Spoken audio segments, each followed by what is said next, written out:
period 3 মানে all the elements of period 3 all the elements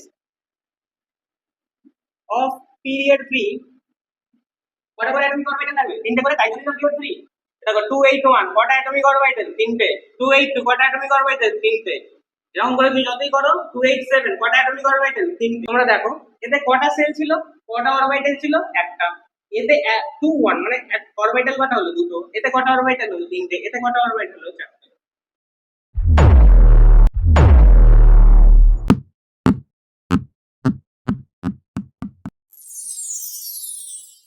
Thank you for watching this video.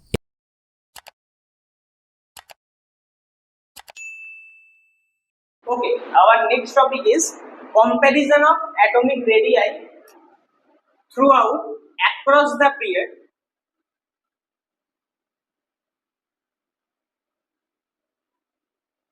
and down the group.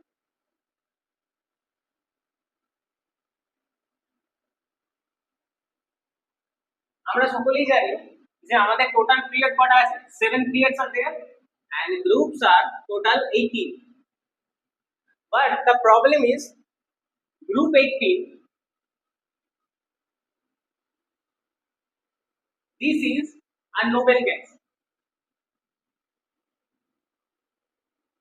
Nobel gas কাকে বলে Nobel gas মানে হচ্ছে যাদের আমার atomic orbital গুলো complete atomic orbital যদি complete থাকে তাহলে কি হতে পারে যে তারা কারোর সাথে রিঅ্যাক্ট করতে পছন্দ করে না নরমালি এবং তারা যে বাকি পিরিয়ড মেম্বার যারা সবসময় রিঅ্যাক্টিভিটিতে আগিয়ে থাকে কিন্তু নোবেল গ্যাসে যেহেতু এদের অ্যাটমিক রেডিয়াসে যতগুলো ইলেকট্রন থাকার কথা সেই ইলেকট্রন গুলো কমপ্লিট মানে এদের অরবিটালে electron complete orbital electron complete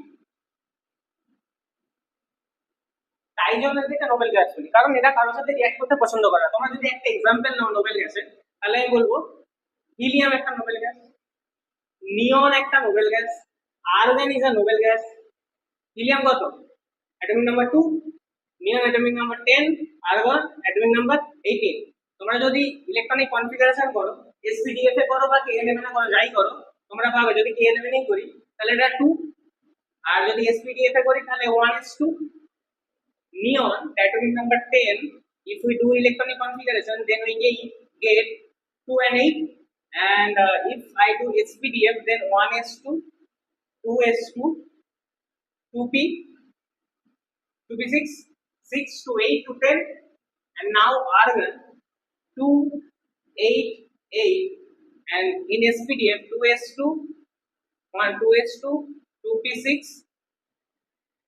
3:2 and 3p6. Now you can see the maximum electron capacity is completed. The third cell means KLM. For atomic number 2, for K cell, it is the maximum capacity of 2 electrons and this is complete. For atomic number 10, we have there is a L cell, then 8 maximum capacity is 8 then 8 is complete so electron is complete argon m cell for argon m cell can maximum take 8 electrons for argon atomic number 18 then you can see the 8 electron is complete মানে কি বলতে চাইছি যাদের electronic configuration complete যাদের অরবিটালে আর electron ধরবে না তাদেরকে বলবো আমরা নোবেল গ্যাস এবং তোমরা জানো যদি কোনো অরবিটালে ইলেকট্রন কমপ্লিট থাকে তাহলে কেন তারা অন্য জায়গা থেকে ইলেকট্রন গেইন করতে পারে তাই না মানে তারা রিঅ্যাক্টিভ না একদম রিঅ্যাক্টিভিটি শোই করবে না তাই জন্য আমরা যখনই কম্প্যারিজন করব এই গ্রুপ 18 টাকে বাদ দিয়েই করব ঠিক আছে গ্রুপ 18 টাকে আমরা প্রথমে বাদ দিয়ে দেব এবার আমরা করব across the period and down the group আচ্ছা অ্যাক্রস দ্য পিরিয়ড আমি প্রথম বলছি অ্যাক্রস দ্য পিরিয়ডে ধরো পিরিয়ড 3 আমি জাস্ট একটা কমন एग्जांपल দিয়েছি পিরিয়ড 3 তে কোন কোন অ্যাটমিক নাম্বার পড়ে atomic number 11 12 13 14 15 16 17 18 is in period 3 but 18 atomic number is group 18 11 group 18 I will not consider group 18 okay so I will not consider atomic number 18 now we will compare comparison of atomic radii with these elements only. Okay, so if I will configure the electronic, do configuration, then you get 281, this is 282 and so on, and this is 287. তোমরা ভালো করে দেখতে পাচ্ছ যে atomic number 11 থেকে atomic number 17 এ যেতে গেলে একটা একটা করে ইলেকট্রন পাচ্ছে প্রথম কথা। পিরিয়ড 3, একটা পিরিয়ডের মেম্বারদের জন্য কি জিনিসটা কনস্ট্যান্ট? পিরিয়ড 3 মানে all the elements of period 3, all the elements of period 3 কটা করে অ্যাটমিক অরবিটাল থাকবে? তিনটে করে, তাই জন্য না পিরিয়ড 3। পিরিয়ড নাম্বার যত হবে অ্যাটমিক অরবিটাল তত হবে, ঠিক আছে? তাহলে টোটাল 3 অরবিটাল এক্সিবিট করবে সবাই। তোমরা যদি করো তাহলে দেখো দাও, দেখো 281 কটা অ্যাটমিক অরবিটাল? তিনটে। 282 কটা অ্যাটমিক অরবিটাল? তিনটে। এরকম করে তুমি যতই করো, 287 কটা অ্যাটমিক অরবিটাল? তিনটে। পিরিয়ড 3 মানে তিনটে অ্যাটমিক অরবিটাল হবে, পিরিয়ড 4 মানে চারটে অ্যাটমিক অরবিটাল হবে, পিরিয়ড 5 মানে পাঁচটা অ্যাটমিক অরবিটাল হবে। It is clear. তোমরা যদি এটাকে 1s মানে এসপিডিএফ এও করো, যদি আমি ধরো 15টার এসপিডিএফ করছি, অ্যাটমিক নাম্বার 15 এর এসপিডিএফ করছি, তাহলে দেখো 1s2 2s2 2p6 3s2 3p 3 2 2 4 6 10 12 15. Now you can clearly see the principal quantum number is 3, means total orbital number is 3. Okay, now we have to compare the atomic radii. For comparison of atomic radii, we have to understand the application of nuclear charge. একটু আগে আমি যেটা বলেছি, nuclear চার্জটা comparison কি করে থাকবে?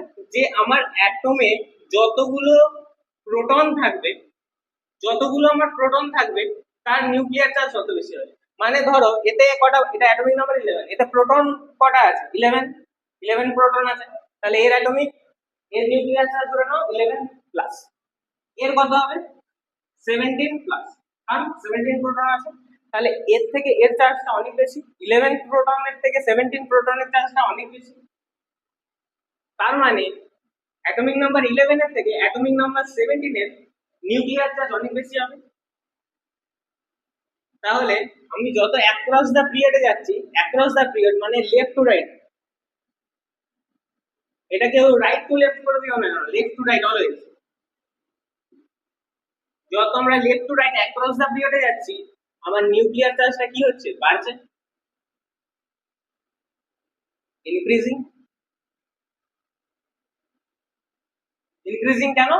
তার কারণ হচ্ছে আমার প্রোটন বাড়ছে, সোজা কথা, এর থেকে বেশি কিছু সহজভাবে বলার নেই। নিউক্লিয়ার চার্জ বাড়ছে মানে প্রোটন বাড়ছে, প্রোটন বাড়ছে মানে নিউক্লিয়ার চার্জ বাড়ছে, সোজা কথা। কিন্তু এবার যেটা মজাদার বিষয় সেটা হচ্ছে আমি এখান থেকে তিনটে এলিমেন্ট নিচ্ছি, অ্যাটমিক নাম্বার 11 নিচ্ছি, অ্যাটমিক নাম্বার 15 নিচ্ছি, অ্যাটমিক নাম্বার 17 নিচ্ছি, এদের মধ্যে কম্পারিজন করব, যা কম্পারিজন হবে তাদের সবার মধ্যে একই হবে। অ্যাটমিক নাম্বার 11টা নিলাম, অ্যাটমিক নাম্বার 15টা নিলাম, অ্যাটমিক নাম্বার 17টা নিলাম। অ্যাটমিক নাম্বার 11 এর কটা অরবিটাল? তিনটে, কে এল আর এম, যেহেতু প্রিন্সিপাল কোয়ান্টাম নাম্বার 3, এরও তিনটে অ্যাটমিক অরবিটাল, এরও তিনটে অ্যাটমিক অরবিটাল, ঠিক ঠিক। তাহলে দেখো এর কিন্তু নিউক্লিয়ার চার্জটা 11 প্লাস, এর নিউক্লিয়ার চার্জ 15 প্লাস, এর নিউক্লিয়ার চার্জ 17 প্লাস। এবার আমাকে বলো নিউক্লিয়াসের কাজ কি? নিউক্লিয়াসের কাজ হচ্ছে আমার এই অরবিটাল গুলোকে নিউক্লিয়াসের দিকে টেনে ধরে রাখা, মানে একটা সেন্ট্রিফিউগাল ফোর্স এক্সিবিট করা। কি এক্সিবিট করা? একটা সেন্ট্রিফিউগাল ফোর্স এক্সিবিট করা। যদি এটা নিউক্লিয়ার চার্জটার কাজ সেলগুলোকে টেনে ধরা না হতো, তাহলে সেল থাকতোই না, সব বেরিয়ে চলে যেত, এটম কোনো দিন এক্সিস্ট করতো না, কিছু হতো না, আমরা কেমিস্ট্রি করতাম না, ঠিক আছে? নিউক্লিয়াসের কাজই হচ্ছে সেলগুলোকে নিজের দিকে টেনে ধরে রাখা। নিউক্লিয়াসের চার্জ না হলে সেল থাকবে না, সেল বেরিয়ে যাবে, ঠিক আছে? তাহলে সবারই কাজ হচ্ছে অ্যাটমিক অরবিটাল গুলোকে টেনে ধরে রাখা। এবার আমাকে বলো, আমি ধরে নিচ্ছি অ্যাটমিক নাম্বার 11 ফোর্স 1 F1 দিয়ে এই পুরো অ্যাটমিক অরবিটাল গুলোকে টেনে ধরে আছে।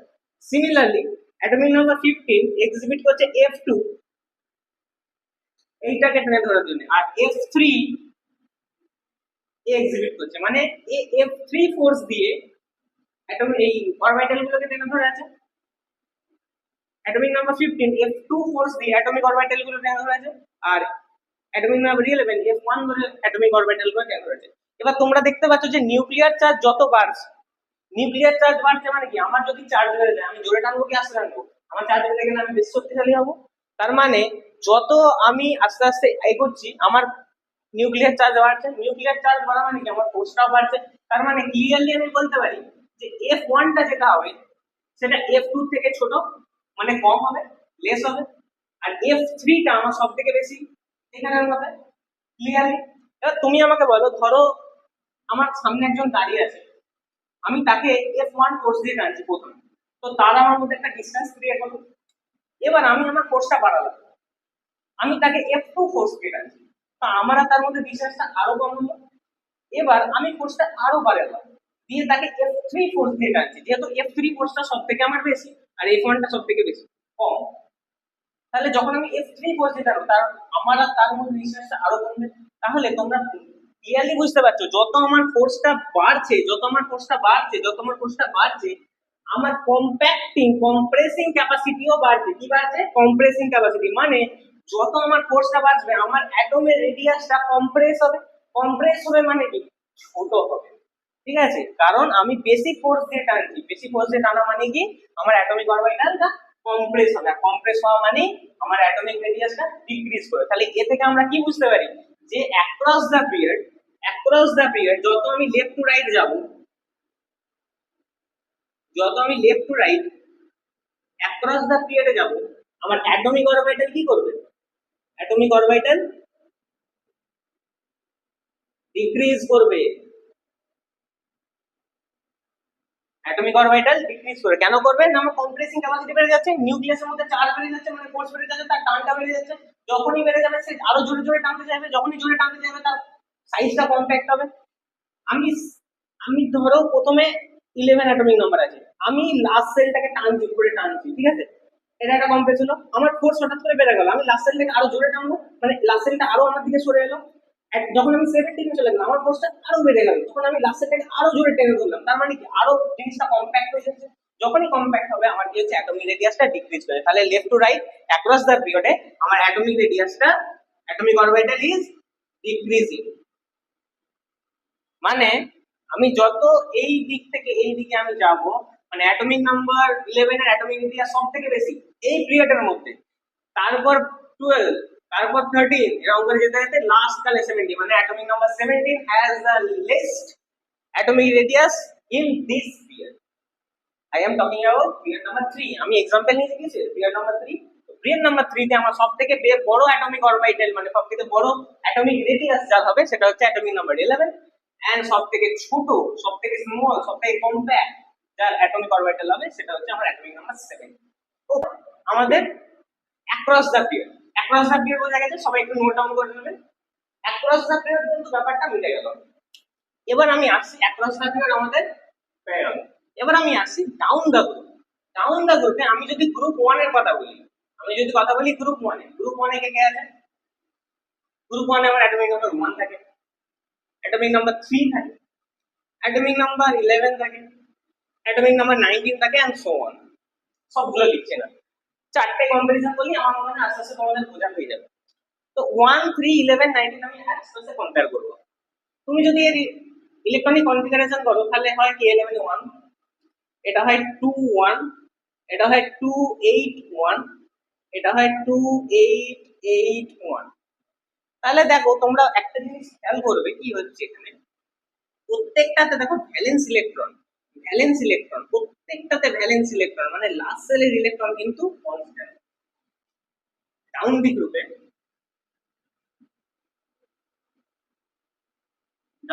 আমার কি হচ্ছে? প্রথম কথা হচ্ছে ভ্যালেন্স ইলেকট্রন কনস্ট্যান্ট আছে।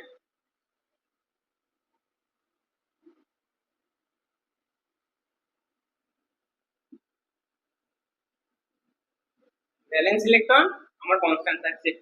নেক্সট কি হচ্ছে তোমরা দেখো, এতে কটা সেল ছিল, কটা অরবিটাল ছিল? একটা। এতে 2 1, মানে অরবিটাল কটা হলো? দুটো। এতে কটা অরবিটাল হলো? তিনটে। এতে কটা অরবিটাল হলো? চারটে। হলো। তার মানে কি 1 বাই 1 করে অ্যাটমিক অরবিটাল বাড়ছে। তাহলে atomic orbital is increasing 1 by 1, একটা একটা করে অ্যাটমিক অরবিটাল বাড়ছে। তাহলে আমাদের দুটো জিনিস ক্লিয়ার হলো যে ডাউন দা গ্রুপে আমার ভ্যালেন্স ইলেকট্রন সবসময় কনস্ট্যান্ট আছে, যেমন দেখতে পাচ্ছ প্রত্যেকটাতে ভ্যালেন্স ইলেকট্রন 1। আর ডাউন দা গ্রুপ আরেকটা জিনিস যেটা হচ্ছে আমার অ্যাটমিক অরবিটাল ইনক্রিজিং 1 by 1, এখানে অ্যাটমিক অরবিটাল একটা, এখানে অ্যাটমিক অরবিটাল দুটো, এখানে তিনটে, এখানে অ্যাটমিক অরবিটাল বাড়ছে। তো অ্যাটমিক অরবিটাল বাড়লে আমার কি হবে, ধরো আমি চারটেকে নিয়েই কম্পেয়ার করবো, ঠিক আছে, চারটেকে